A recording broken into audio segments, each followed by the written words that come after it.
Hello everyone, welcome to Everything Arsenal, back with another live show as always. In today's video, we're going to be talking about the latest on Eze, on Rodrygo, on Lookman, the latest on the player sales. Obviously, we're waiting for those ones to be concluded or at least to get started because we haven't really sold anyone yet. But first, let's talk about Ethan Nwaneri, because at the time of recording, it's just been announced by Arsenal that Ethan Nwaneri has signed a new contract. So that is big for us. Yes, we want Arsenal to sign players. We all want to, get strikers, get wingers, get attacking midfielders, get new midfield and defenders, all that. We all love new players, but you obviously need to keep your best players. And Ethan Nwaneri, judging from preseason, is one of our better players. He had a very, very good preseason. So you have to keep a player like this. There's a point in this transfer window. I've always believed he's going to stay at Arsenal, but there's a point in this transfer window where it kind of looked like, oh, could he actually end up like at a Chelsea, because of all the players we are signing? Does that mean he's going to be leaving? But no, Ethan Nwaneri has signed a new contract. So let's go through what Arsenal have had to say about this. So they say that, so this is the picture of him with Andrea Barton and Mikel Arteta. Ethan Nwaneri today. No, not today. This picture was actually taken some time back, but it has been announced today. So Ethan Nwaneri has signed a new long-term contract with Arsenal, with the club.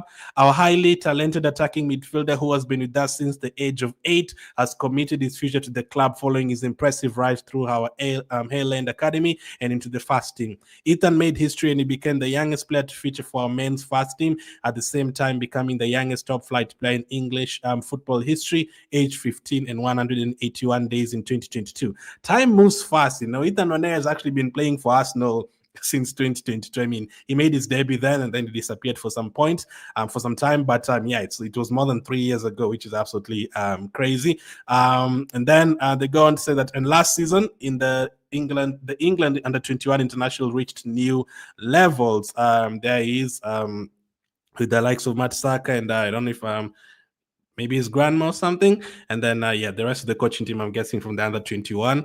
And then he produced an exceptional fast campaign at senior level, making 37 appearances, 16 of them starts, and scoring 9 goals. So Ethan really did play a lot of games last season. I know he didn't play at the end of the campaign when you're supposed to be, at least subbed on, but 37 appearances for, a young player like this. He actually played a lot last season, and he scored a lot of good goals, man. The Man City one, the Girona one, the PSV one. This guy was scoring goals in the Champions League and against teams like Man City. So last season, Ethan Nwaneri was absolutely incredible. Hopefully he gets more chances this season. Ethan's first 2 goals came against Bolton Wanderers in the League Cup, and he added a spectacular effort from distance at Preston North End in the next round. There was that one as well, another shot from outside the box against Preston, before netting its first Premier League goal against Nottingham in November. I usually remember this goal against Nottingham and then this goal against Bolton because Sterling actually assisted both of them. I just remembered Sterling assisted Nwaneri's first goal for Arsenal, and he also assisted his first goal in the Premier League, which is surprising. Probably the couple of good things that Sterling did at Arsenal. In January, Ethan became only the 3rd player after Michael Owen and Wayne Rooney to score 3 Premier League goals before his 18th birthday, shortly before he opened his Champions League account at Girona. That strike won our Goal of the Month award. This guy is 18 years of age. This is a very good, this is a very good thing to read already for an 18-year-old. Absolutely fantastic. They go on to say that he was also our player of the month for February, a month which included a spectacular goal in a 5-1 win over Man City. Working alongside many of our academy coaches and colleagues, Ethan excelled and progressed rapidly through our young age groups, making his England under-18 debut on his 18th birthday in May. He was then selected for the England squad, which won the European Under-21 Championship in June 2025, so a couple of months ago. This is what Ethan had to say. Signing this contract means everything to me. I see this as my first real season in men's senior football as part of the squad in the changing room. I'm so excited for what I can bring to the team. I want to help us win as much as possible and bring happiness and glory to the club. This is where I feel at home. Ethan's new contract is subject to completion of regulatory processes. So it has been announced today now. Ethan Nwaneri has officially signed a new contract at Arsenal. It's a new long-term contract. All the other details we'll check it when it comes out, like the wages and all of that. But now he signed like a real professional contract, which We need to keep him. We need to keep him at Arsenal. We have to keep him. And the way he's been playing in pre-season, he's been very good. And we promised him a central role. And all the games he's played so far, he's played the central role. And out of the 4 games that we've played in pre-season, he started 3 of them ahead of Odegaard in that position. So that is interesting. That could mean that he's definitely going to get a lot of opportunities next season. And he has been very good. It's not like he's just been playing for the sake of it because we love Ethan. No, he's actually been very, very good, and he's making us, really feel like he's a top lane. He's making us really love him even more because he's been performing on the pitch. And I remember the nutmeg the other day against Villarreal. It just makes everything look easy, and he's here to stay. Let's see how many more games and how many goals and how many more assists he's going to get next season. Because last season, as they've said here, he played or is it that 7 games? I don't know if he's going to play more than that this season, probably around the same. 16 of them starts. Is he going to get more than 16 starts next season or this coming season? There's also a point where Saka was injured last season, so maybe he wouldn't have started that many games. So let's see how many starts this season. And he also scored 9 goals, and out of the 9 goals, like 6 of them were absolute bangers last season. So well done to Ethan. He's here to stay. Well done on a new contract. Obviously, he joins Miles Lewis-Kelly as well, who also signed a new contract. Was it in June? A couple of months ago. So that is big. And also Gabriel signed a new contract as well. So yes, you want to add players, but you also want to keep the players that you already have. Now that's the latest on Ethan. Now let's go to the players that we could be signing. So let's start with this one. So the Times have had this to report today.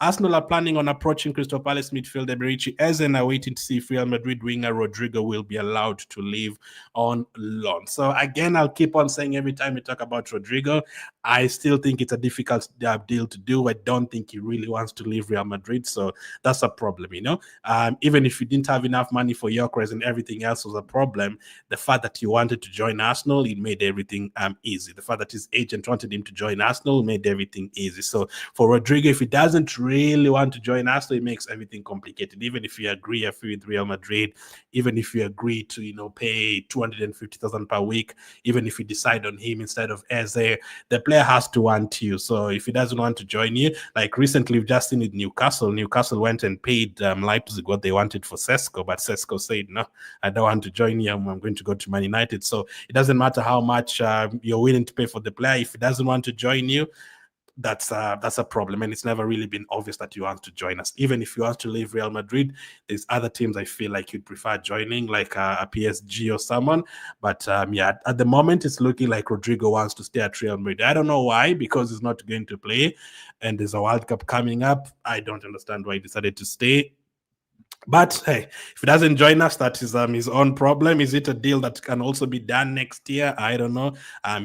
Can we get a loan deal for him? Let's see. But if it's between the two, for me, I'm going to choose buying Eze instead of loaning Rodrygo. I'll definitely be choosing Eze. I mean, it's cheaper, and then it would be a permanent deal, more Premier League experience, and it'd help us in both of those positions. And I think we really need something in the number 8 position.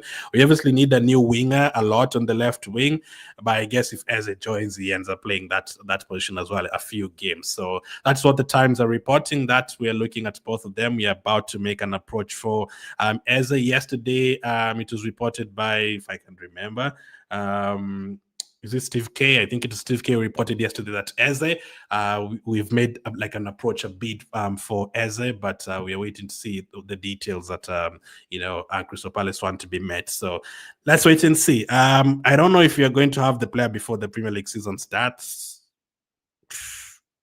Maybe, but yeah, I think for that is like a 30% chance. This is looking like those deals that you do after the season has already started. So yeah, I think we can safely say he's not going to be there for Arsenal against Man United unless something dramatic happens between now and let's say Monday or Tuesday, and then we end up getting him. He personally said he wants his future to be sorted out before the Community Shield, which they are playing this weekend. So if he plays against Liverpool this weekend, then that means he might want to stay there. He might not want to change anything after playing in the Community Shield with Liverpool, against Liverpool, and you'd want to, he wants his future sorted out before then. So let's hope we get this one sorted out as soon as possible. Again, from what some other journalists have said, we are looking to sell players fast. So let's wait and see. There's not been any big offers for players like Nelson yet. So at the moment, you're kind of struggling to sell them.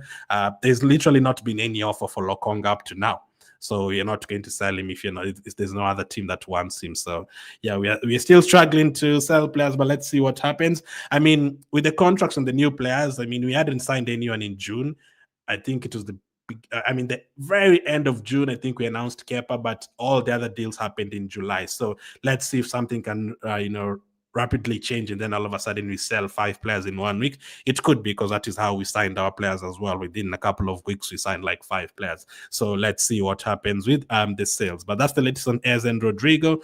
If it's between the two, Rodrygo loan deal or Eze purchase, I would definitely go for the Eze purchase. So Sami Mokbel, yesterday, he was interviewed and he said Arsenal's interest in Rodrygo is absolutely genuine, but the stumbling block is the cost and the wages, which will be 250k per week, if not more. If it was a loan, then there would be some sort of obligation. So it was reported that at first it was reported that Rodrygo would want close to 300,000. Basically, he'd want to be the highest paid player at Arsenal. He'd want to get more than our top 2, Jesus and Havertz, and go to close to 300,000. That would mean he would get more than Saka, more than Saliba. And I'm sure when Saka and Saliba sign a new contract, they're going to be the highest paid players at Arsenal for sure. So Rodrygo wanted to be amongst that. So maybe Arsenal felt like, no, it's not worth it, or maybe they felt like, no, if we give him that much money, then everyone else would want that much money as well. I don't know how they felt about it. Personally, I don't think we need the left winger, yes, but I don't think you're supposed to buy a player like Rodrygo and pay him 300,000 per week and give him higher than Saka and higher than everyone else. I don't know. Yes, he might change the direction of your club, and you still need to pay a lot of money for new signings. If you want players to, take you to the next level, yes, you're going to have to pay wages. That's why I'm not saying, give him 100k a week. No, I don't mind 250k a week. He gets into the top 5 or something, but making him the highest paid player right away, I'm not sure about that. I mean, even Gyokeres is like 200k right now, but 250k, if you're going to buy a player from Real Madrid and those kind of teams, you're going to have to pay a lot of money. Just check the players who usually leave Man City. Good examples are Gabriel, Jesus, and Sterling. Jesus came to Arsenal and we gave him the highest wages at Arsenal at that point because Havertz hadn't joined. I think just because it's coming from Man City. Sterling is the highest paid player at Chelsea, and mainly because he was also coming from Man City. They put him on 300k per week. So that's a lot of money. So I think it also depends on where that player is coming from. If you're signing a player from Real Madrid, Bayern Munich, Man City, those kind of teams, for them to leave, you have to attract them with something else, unless they really want to leave, they really want to join you. Otherwise, you're going to need to pay them a lot of money. So 250k is what I'd be okay paying him. But when it comes to like 300k plus, that is a no-no.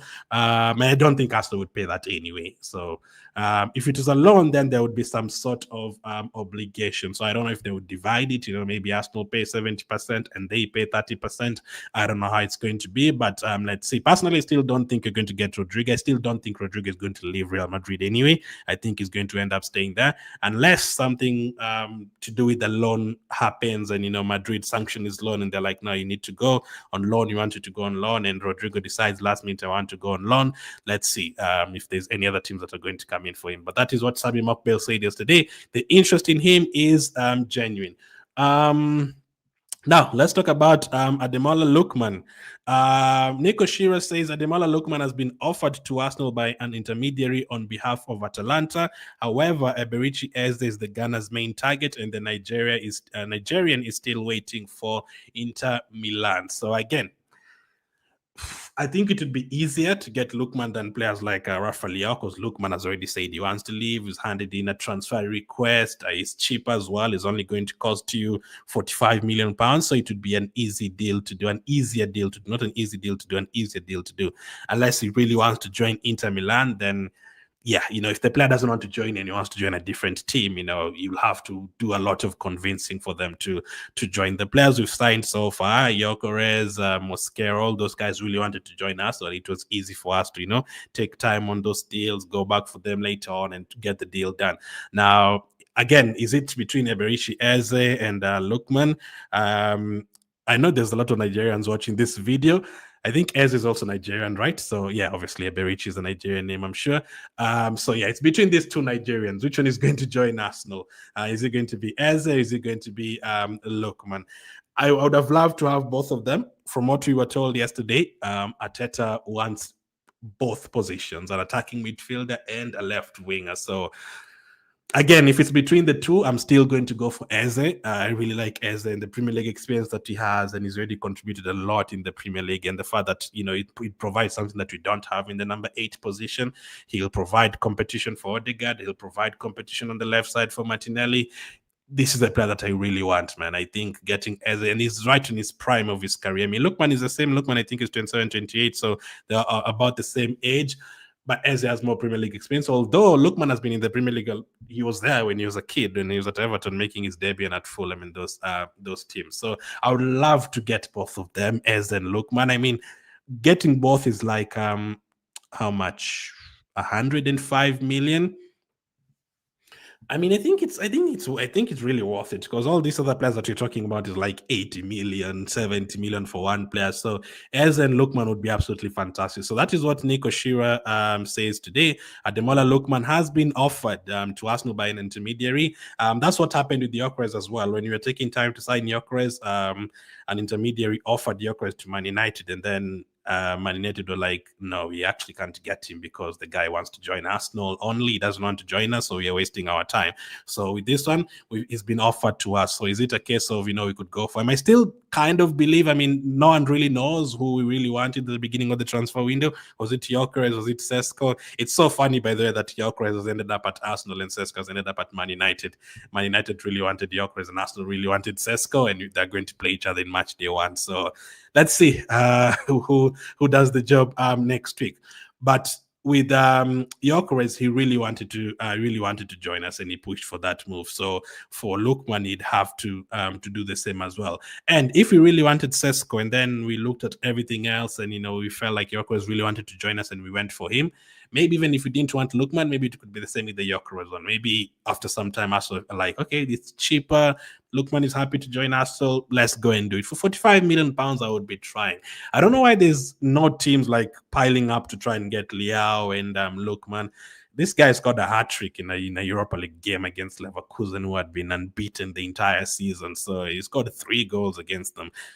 He's very good. He can play a lot of different positions, left wing, right wing, behind the striker. He's played as a striker before as well this past 2-3 seasons. And as we checked his numbers yesterday, his numbers have been very good. 20-plus goal contributions the last we checked the last 2 years. I'm sure before that as well, he was quite good. But let's see if he's actually going to go for Lookman, or if he does just want to join Inter Milan. Let's see what happens with that one. Now, let's talk about Martinelli. Sani Mokbel was also asked about Martinelli yesterday, and this is what he had to say. At the start of the window, I had a conversation with someone with good connections. He alluded to the fact that Gabriel Martinelli wouldn't be available this summer. As last season wasn't his best, there was probably an internal admission they wouldn't be able to attract his book value in this transfer market. I think it has been decided that they will hang on to him for at least another season and maybe revisit that situation next year in hope that he has a good season. So basically what that means is just, you're going to keep Martinelli. We are going to hope he has a good season so that you can sell him for a lot of money next year.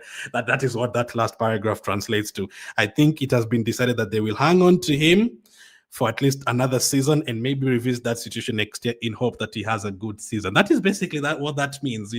We are not going to sell Martinelli today because he didn't have a good season, and you're not going to get a lot of money for him. But we hope next season he has a good year so that you can sell him for a lot of money. That is what that translates to. So yeah, he didn't have a great season last season. I think Arsenal want like 70 million for Martinelli. Now, the fact that he did not have a good season last season, and also the previous season, actually last season in terms of goals, I think Martinelli had more than the previous season. I think, was it 20 or was it almost the same? Now, I need to confirm that because it's not one season. Martinelli did not have a great season before that as well.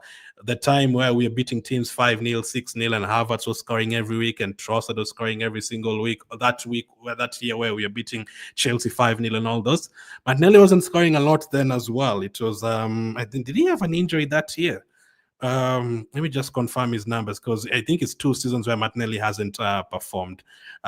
So this past season, Martinelli had 10 goals in all competitions, 6 assists. So you need more, but that is not that bad. But because in the league it was 8 goals and 4 assists, you still need more. You need Martinelli to be getting to double figures, and assist-wise as well, he needs to be getting more. So 10 goals, 6 assists in 51 games.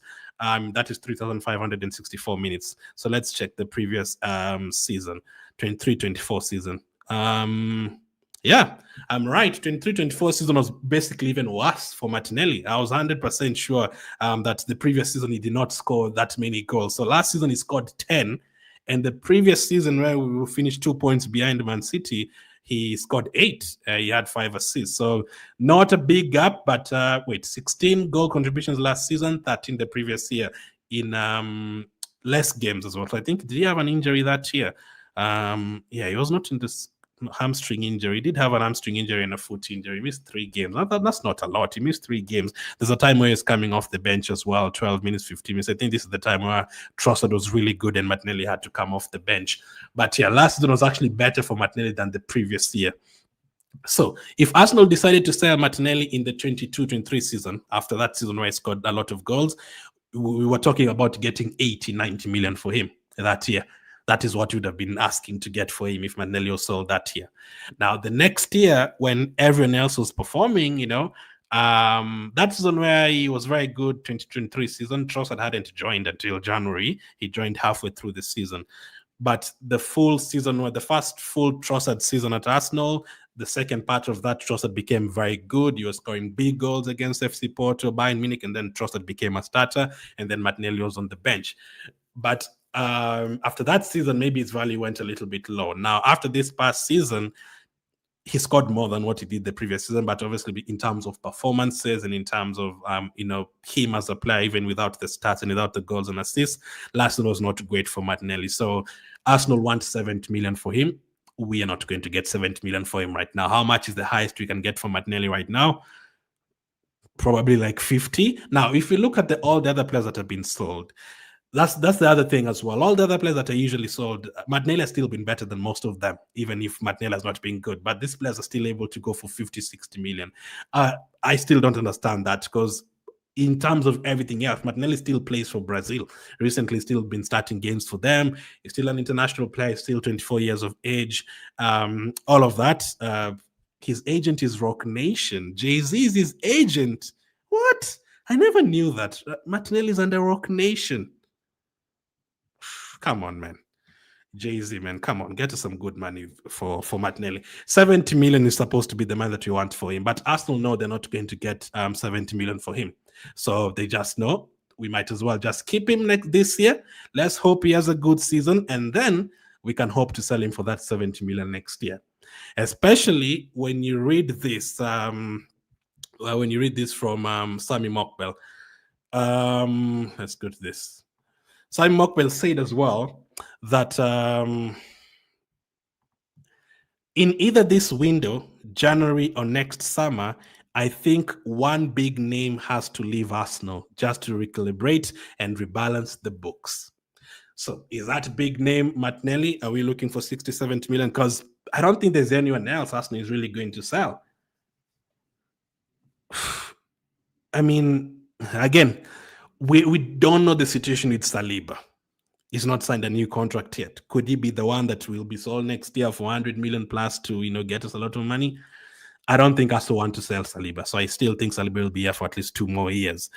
That is the only other player apart from Martinelli that, there's a chance, because he's been linked to the move away. He still hasn't signed a new contract. Martinelli is the other one, but Martinelli has to have a good season. If Martinelli has another bad season this year, then we are going to struggle to sell him for that kind of money.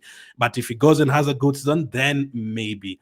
Now, there's other players that people would mention, like, can we try and sell this one? But we've never really had anything about them. I've never really heard about, Odegaard potentially leaving Arsenal, or Gabriel leaving us. He's just signed a new contract as well. So the only 2 players that we could say are Martinelli and Saliba, because Saliba, there's been rumors of him going to Madrid in the next year or 2, and Martinelli has been linked to the move away. So in terms of there's going to be a big name leaving Arsenal, It's just those two, because it's not going to be Saka, it's not going to be Declan Rice, it's not going to be any of those guys. So yeah, between now and next summer, we are going to need to sell a big player. So let's wait and see who that big player will be. So that's the latest on Martinelli and his potential sales. So he's not going to go anywhere. Martinelli is going to be here next season. So yeah. Maybe Arsenal did want to sell him, but because he had a poor season, they realized you're not going to get a lot of money for him. So let's keep him. Now, Karl-Heinz, Levante are interested in signing Arsenal goalkeeper Karl-Heinz on loan. Why is it always a loan, man? Just buy him. The Gunners are prioritizing a sale. Yeah, thank you. And will entertain permanent offers before transfer deadline. This guy had a very good time with Real Valladolid last season. He was very, very good in terms of shot stopping and all that. But we're still struggling to sell him. Let's see. Maybe teams are not going to sign a goalkeeper very early in the transfer window. Maybe teams are waiting, to get a little bit of money before going for a player like Karl-Heinz. Let's hope, though, you can get money for a player like Karl-Heinz, because Karl-Heinz is not going to play for Arsenal. At the moment, he's like the fourth choice goalkeeper behind Raya, Kepa, and Setford. So he's not going to play. So there's literally no need for us to keep him at all. Let's just sell him. Again, I don't want us to loan Lokonga. Just sell them, just get them out of the books, because you're not going to use them again. Let's get that money needed somewhere else. Same with Fabio Vieira. There's still a lot of players who need to leave permanently. There's Nelson as well. There's so many players that need to be sold that have been on loan and we've not been able to sell them at all. Let's hope we are able to, because yeah, we need that money. We need to get that money back. And then let's see who's that big player that is going to be sold between now and next summer. We never usually sell big players. Whether it's because it's been a thing with Arsenal ever since football started. Arsenal have never really been a good team at selling players. We even sold players like Van Persie at very little money. 20-something million for Van Persie should not have been the case. I think at that point, Ronaldo went to Madrid for 80 million. Van Persie should have been going to Man United for like 40-50 million at that point, not 20-something million. So all those years we struggled to sell players.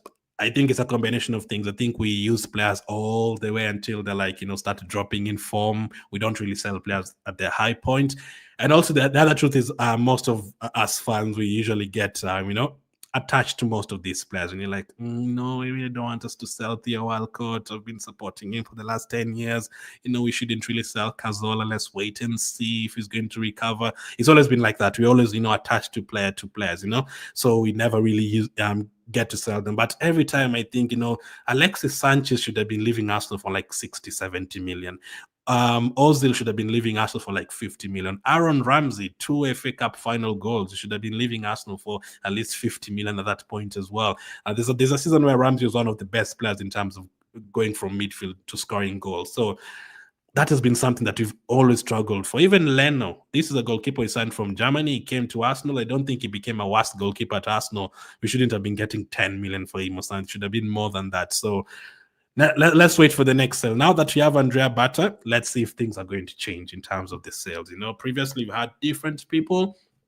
Let's see if you're going to manage to sell players for a lot of money. And Andrea Bata, because Andrea Bata was, I remember he was able to get 100 million from Barcelona for Griezmann. And then a year later, he went and got him back for like 10 million or something. So let's hope that he can do that kind of business for us at Arsenal, because we really need to be selling players for good money. So that's the latest today on Nwaneri signing a new contract. It has been announced today, and Nwaneri is here to stay. There's no way he was ever going to go to Chelsea. So that's good news for us.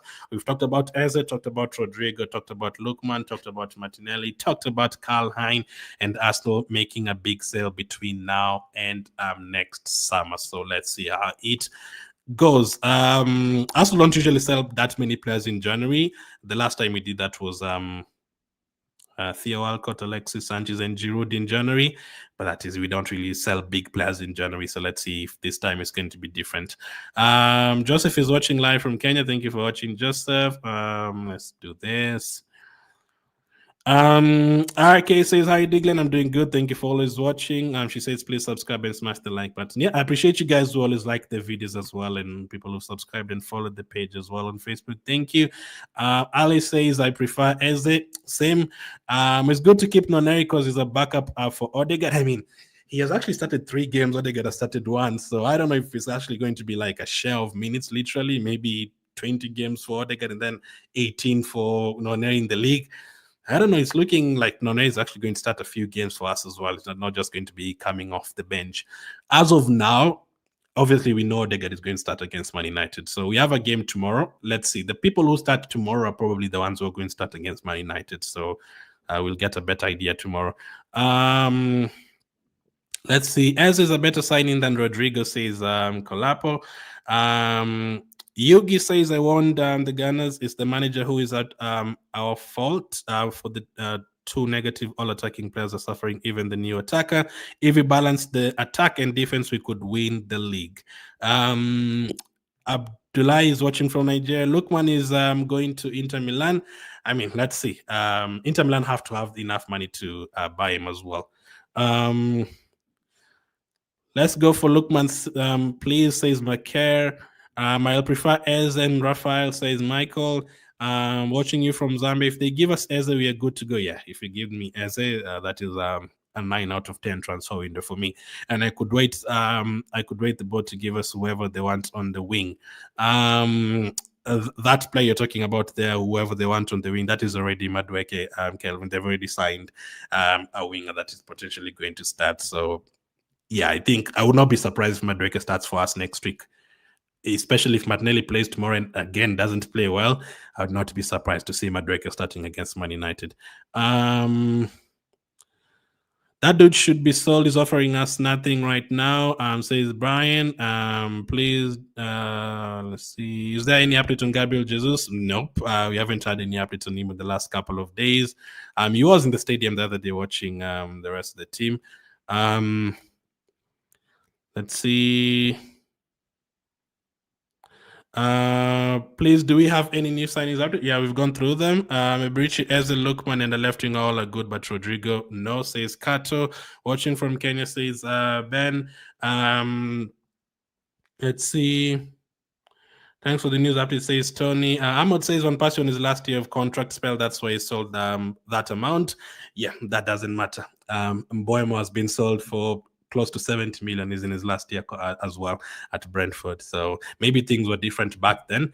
But yeah, that for Van Persie, who had scored that many goals for us in those 2 seasons, there's a point where Van Persie was the only player who was scoring goals for Arsenal. I still remember it to this day, whether we are playing against Everton or Norwich or Liverpool, Van Persie was the only one who was scoring goals for us.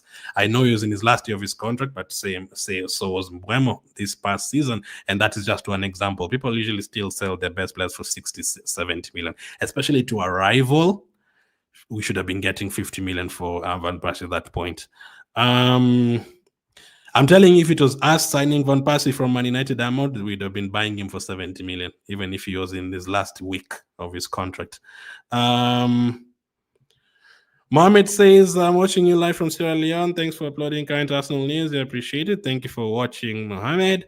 Watching you from the USA, I prefer Eze. Thank you for watching, Amos. Let's see. We still need at least 2 signings to be able to contend for the title, says Tony. Willington says Arteta should be prepared to go for first 9 matches, otherwise things will be hard for him. He really needs special players to unlock defenses. Good evening, Glenn. Thanks for the update, says Suleiman. We need Eze from Muhindo in Uganda. Thank you guys for all watching. Is Eze deal done? No, nowhere near being done. But let's hope that we try and push for that very, very soon, Phillips. In terms of deal done, I don't expect it to be done even before the Premier League season, probably after the Man United game. But let's see, because we were told that Eze wants his future sorted out before the Premier League season starts. Let's hope we actually do that. So that's the latest today, guys. I appreciate you watching. As always, we'll have another update later on. But as of now, thank you for watching, and I'll catch up with you on the next one.